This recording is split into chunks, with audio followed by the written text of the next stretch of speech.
Chapitre 60. La Sainte Famille en Égypte. La douce vision de la Sainte Famille. C'est en Égypte. Je n'en puis douter, car je vois le désert et une pyramide. Je vois une maisonnette toute blanche, qui n'a que le rez-de-chaussée. Une pauvre maison de très pauvres gens. Les murs sont à peine crépis et revêtus d'une seule couche de chaux. La petite maison a 2 portes, voisines l'une de l'autre, qui donnent accès à 2 uniques pièces où, pour l'instant, je n'entre pas. L'habitation est au milieu d'un petit terrain sableux, enclos de roseaux enfoncés dans le sol, faible défense contre les voleurs. Cela ne peut servir que contre quelques chiens ou chats vagabonds. Mais au fait, qui aurait idée de voler là où il est visible qu'il n'y a pas ombre de richesse?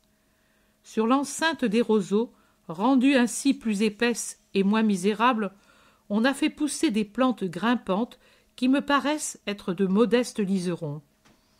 Sur un seul côté, un arbuste de jasmin en fleurs et un buisson de roses des plus communes. Le terrain est cultivé patiemment, bien qu'aride et pauvre, pour en faire un petit jardin. Je vois de très maigres légumes dans quelques petites plates-bandes au milieu, sous un arbre de haute futée que je ne puis identifier. Il projette un peu d'ombre sur le terrain brûlé par le soleil et sur la petite maison. À cet arbre est attachée une petite chèvre blanche et noire qui broute et rumine les feuilles de quelques branches jetées sur le sol. Et là, sur une natte étendue par terre, se trouve Jésus enfant. Il me paraît avoir 2 ans, 2 ans et demi au maximum. Il joue avec des morceaux de bois taillés qui semblent des brebis ou des chevaux et avec des rubans de bois blanc moins bouclés que ses cheveux d'or. Avec ses petites mains potelées, il cherche à mettre ses colliers de bois au cou de ses animaux. Il est bon et souriant, très beau, une petite tête avec des cheveux d'or tous bouclés, épais. Son teint est clair, délicatement rosé, ses yeux vifs, brillants, d'azur foncé.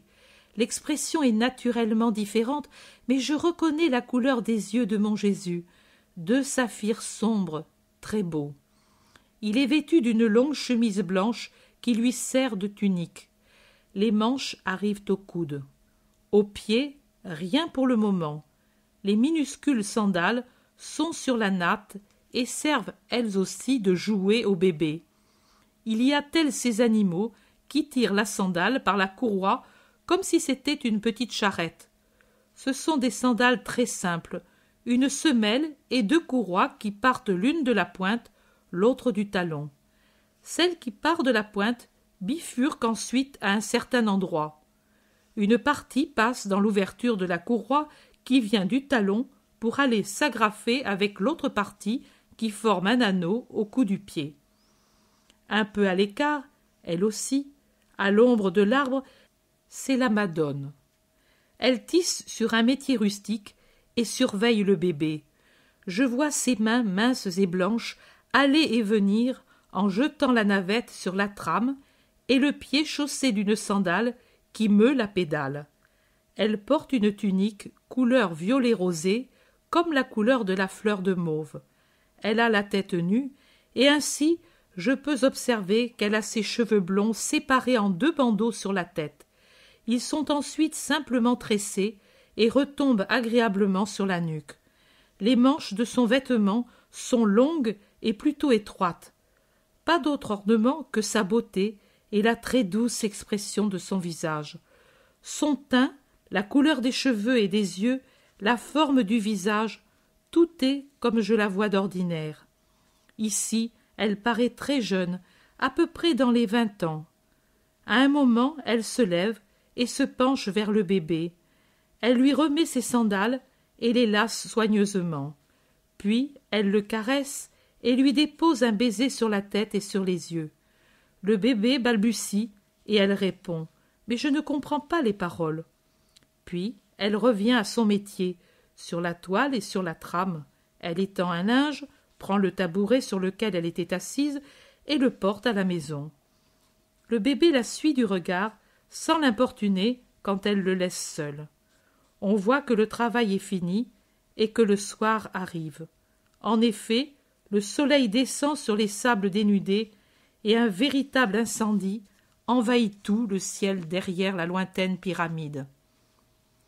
Marie revient, prend Jésus par la main et le fait se lever de sa natte. Le bambin obéit sans résistance. Pendant que la maman ramasse les jouets et la natte et les rentre à la maison, lui court, trottinant de ses petites jambes vers la chevrette et lui met les bras au cou. La chevrette bêle et frotte son museau contre les épaules de Jésus. Marie revient. Maintenant, elle a un long voile sur la tête et une amphore dans les mains. Elle prend Jésus par sa menotte et ils se dirigent tous les deux en tournant autour de la maisonnette vers l'autre façade. Je les suis, admirant la grâce du tableau, la Madone qui règle son pas sur celui du bambin et le bambin qui trottine à son côté. Je vois les talons roses qui se lèvent et se posent avec la grâce spéciale de la démarche des enfants dans le sable du sentier. Je note que sa petite tunique ne descend pas jusqu'aux pieds, mais arrive seulement au milieu du mollet. Elle est très proprette, toute simple, retenue à la taille par un cordon, blanc lui aussi. Je vois que sur le devant de la maison, la haie est interrompue par une grille rustique. Marie l'ouvre pour sortir sur la rue. C'est une pauvre rue, à l'extrémité d'une cité ou d'un pays quelconque, là où ce dernier fait place à la campagne. C'est un chemin de sable avec quelque autre maisonnette, comme celle-ci, avec un pauvre jardinet. Je ne vois personne. Marie regarde du côté du centre, pas vers la campagne comme si elle attendait quelqu'un. Puis elle se dirige vers un bassin ou un puits quelconque qui se trouve à quelque 10 mètres au-dessus et sur lequel des palmiers font un cercle d'ombre. Je vois que le terrain à cet endroit est couvert d'herbes verdoyantes. Ici, je vois arriver en avant par la rue un homme pas trop grand, mais robuste. Je reconnais Joseph qui sourit. Il est plus jeune que quand je l'avais vu dans la vision du paradis. Il paraît avoir 40 ans au plus. La barbe et les cheveux sont épais et noirs, la peau plutôt bronzée, les yeux foncés, un visage honnête et agréable, un visage qui inspire confiance. En voyant Jésus et Marie, il hâte le pas. Il a sur l'épaule gauche une espèce de scie et une sorte de rabot, et à la main, il tient d'autres outils de son métier, différents de ceux de maintenant, mais pas tellement. Il semble revenir de travailler de chez quelqu'un. Il porte un vêtement de couleur entre noisette et marron, pas très long. Il arrive un peu au-dessus de la cheville, et les manches arrêtent au coude. À la taille, une ceinture de cuir, me semble-t-il, une vraie tenue de travailleur. Aux pieds, des sandales avec des courroies qui s'entrecroisent aux chevilles. Marie sourit, le bébé pousse des cris de joie et tend son bras libre.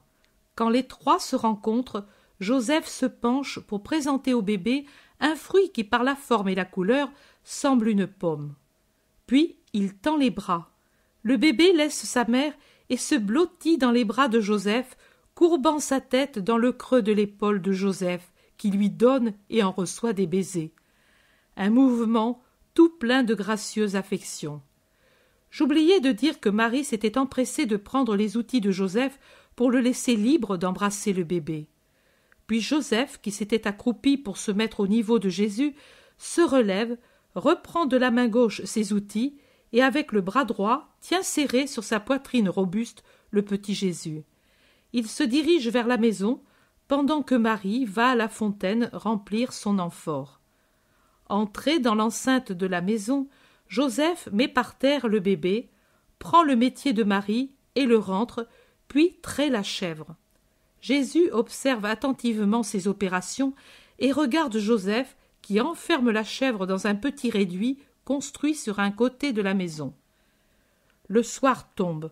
J'observe le rouge du crépuscule qui prend une teinte violacée au-dessus des sables où, par la chaleur, l'air semble en vibration. La pyramide paraît plus sombre. Joseph entre dans la maison, dans une pièce qui doit être à la fois atelier, cuisine, salle à manger. On croit que l'autre est réservé au repos, mais je n'y entre pas. Au niveau du sol, il y a un foyer allumé, et toujours dans cette pièce, un établi de menuisier, une petite table, des tabourets, des étagères avec, dessus, quelques pièces de vaisselle et deux lampes à huile. Dans un coin, le métier de Marie. Il y a beaucoup d'ordre et de propreté. Demeure très pauvre, mais très propre. Voilà une remarque que je fais. Dans toutes les visions relatives à la vie humaine de Jésus, j'ai remarqué que lui, aussi bien que Marie et Joseph, ainsi que Jean, ont toujours des vêtements en bon état et propres, une chevelure soignée, sans recherche, des habits modestes, une coiffure simple, mais d'une netteté qui leur donne de la distinction. Marie revient avec l'amphore, et on ferme la porte sur la nuit qui tombe rapidement. La pièce est éclairée par une lampe que Joseph a allumée et qu'il a placée sur son établi, où il se penche pour travailler encore à des bricoles, pendant que Marie prépare le souper.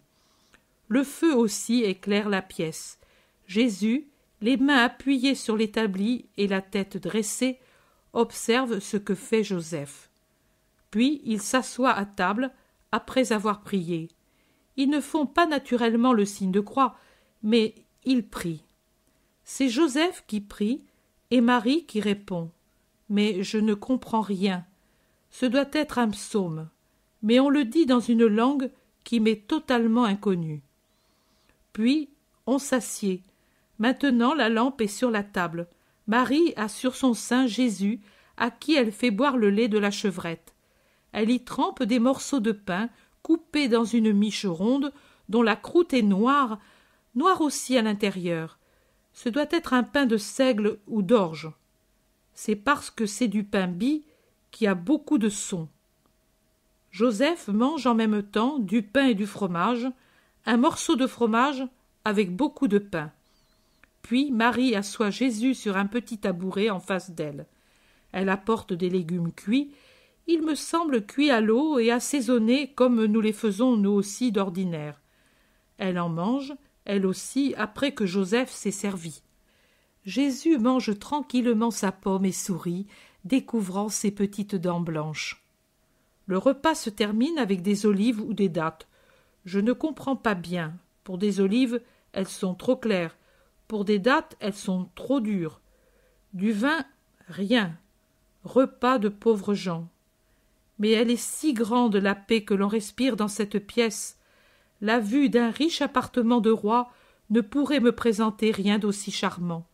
Et quelle harmonieuse entente! Jésus, ce soir, ne parle pas.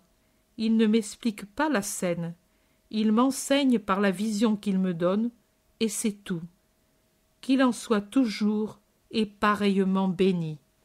Béni. Béni.